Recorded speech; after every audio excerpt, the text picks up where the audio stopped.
Good morning, students. Students, yesterday we just left the chapter with a definition what is a check. And again, let us recapitulate what is a check. A check is a paper instructing the bank to pay a specific amount from the person's account to the person in whose name the check has been issued. Again, I will make it clear. Now this is a check, for example, and I am the payer, means I am to pay some amount to this person, Prem Kumar.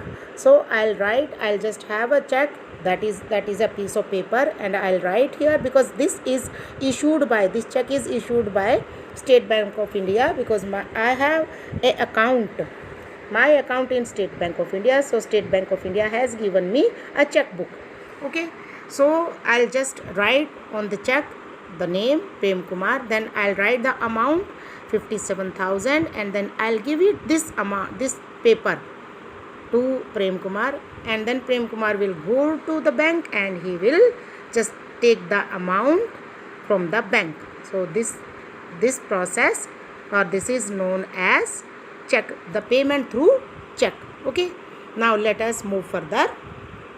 Now we have come to know that these demand deposits, earlier we discussed what is demand deposit. Means we have an account where we deposit money, but whenever we demand, or whenever we just demand for the money, we take the money from that account. So they are known as demand deposits.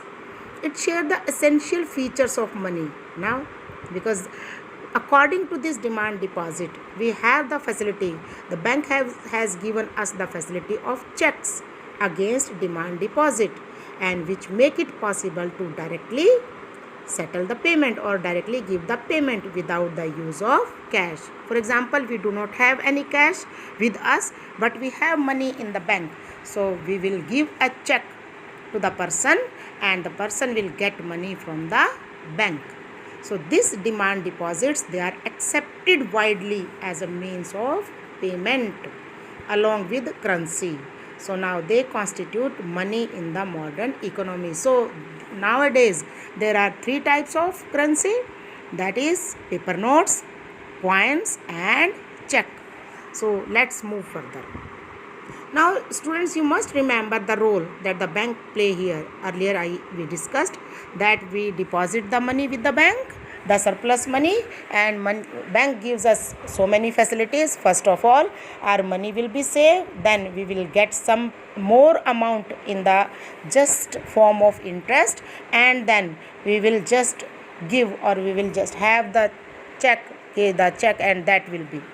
So the modern form of currency, money, as we discussed, currency and deposits are closely linked to the working of modern banking system.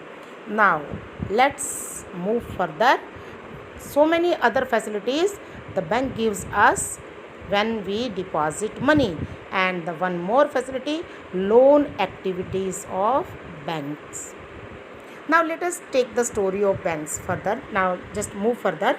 What do the bank do with the deposits?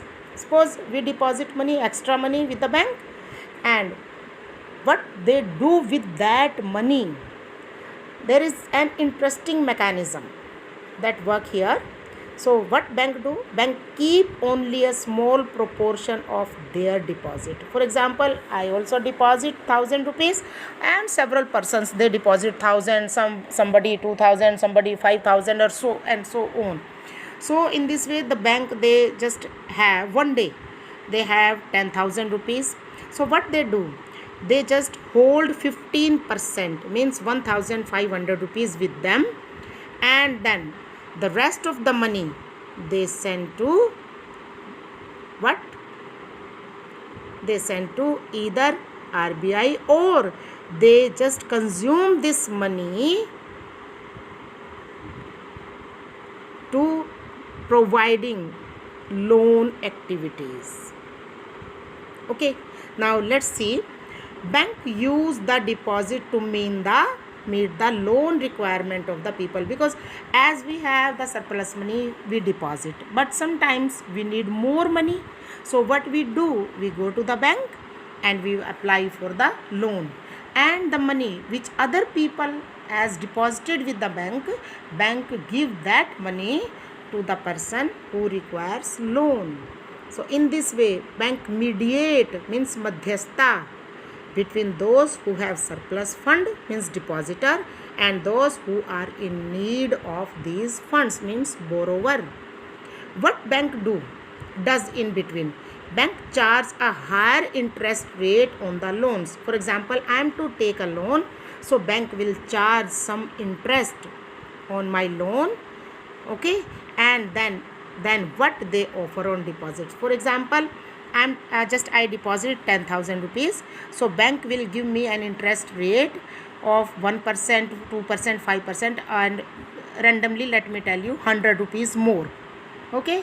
So that will be my total money. But if I am to take loan from the bank of 10,000 rupees, again bank will charge an interest rate, but this time instead of 100 rupees, because 100 rupees bank is giving to the depositor, but this time because I am a lender, so bank will take 120 rupees as an interest rate.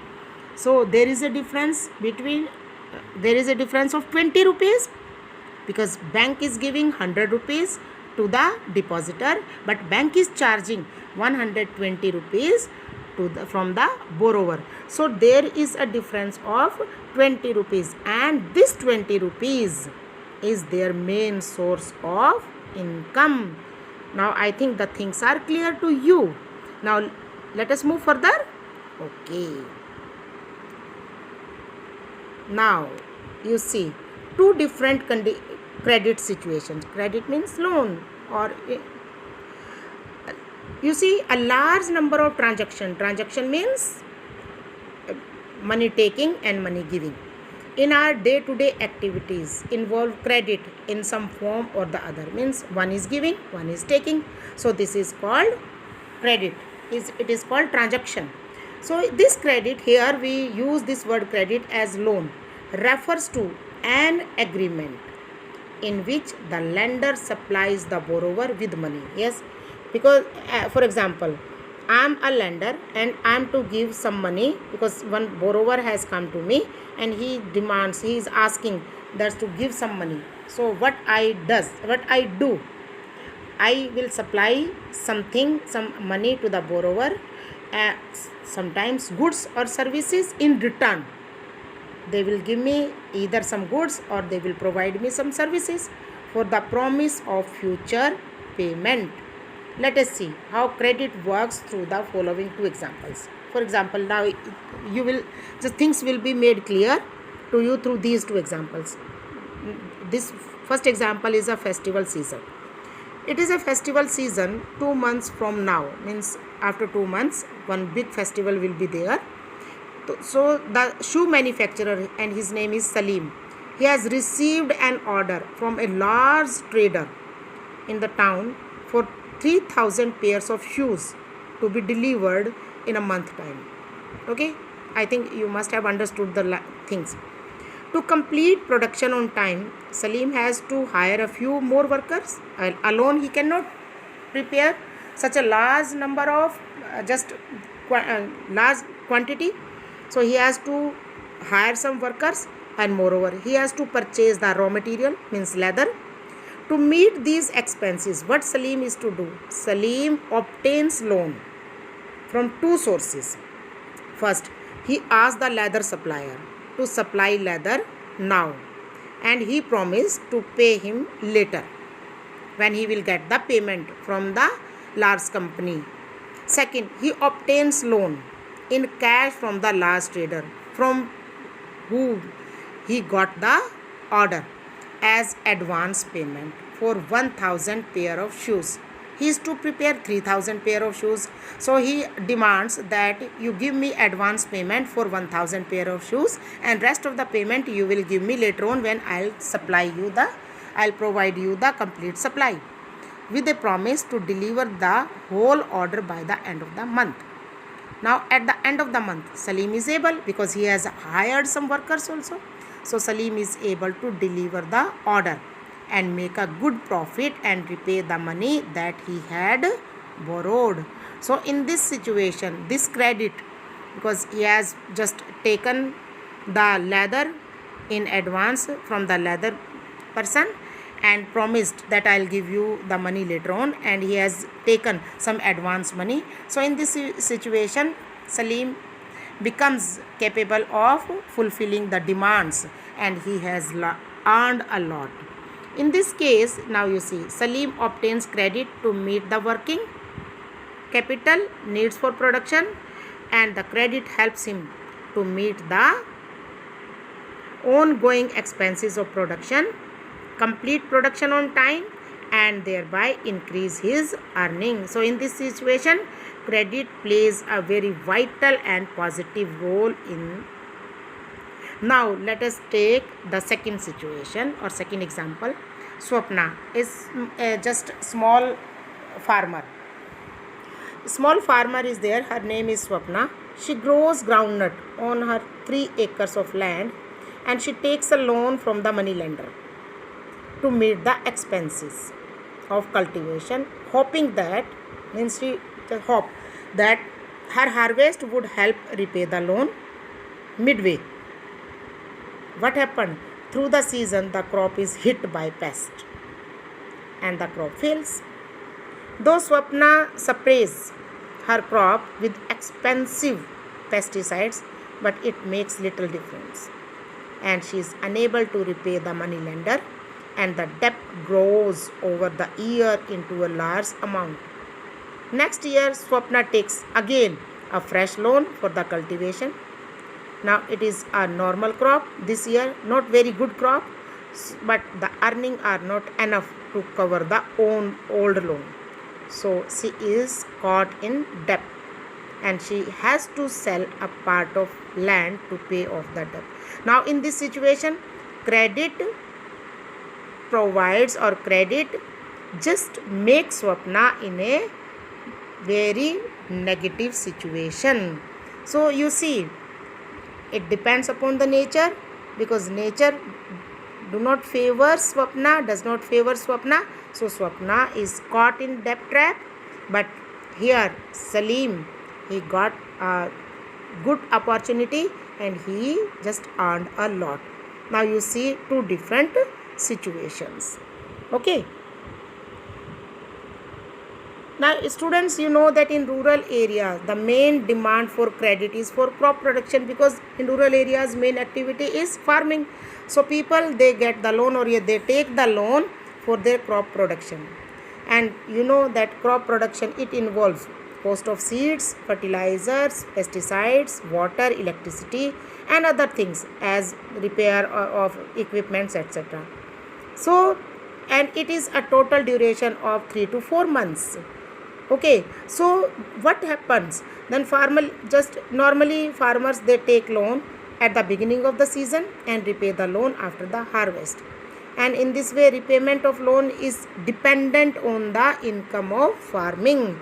You have seen Swapna's case, because the crops failed, so she was unable to repay the loan, even she was to take further loan, and in this way she was caught in debt trap. Okay, so this is in one situation, credit helps to increase earning, and in another situation, because of crop failure, the credit pushes the person into debt trap. So to repay her loan, what she had to do? She had to sell a part of her land. So now through these two examples, now you must have come to know that this credit totally depends on the risk in the situation and whether there is some support in case of loss or not. So I think the chapter up to now is clear to you. Now this is all today. Thank you.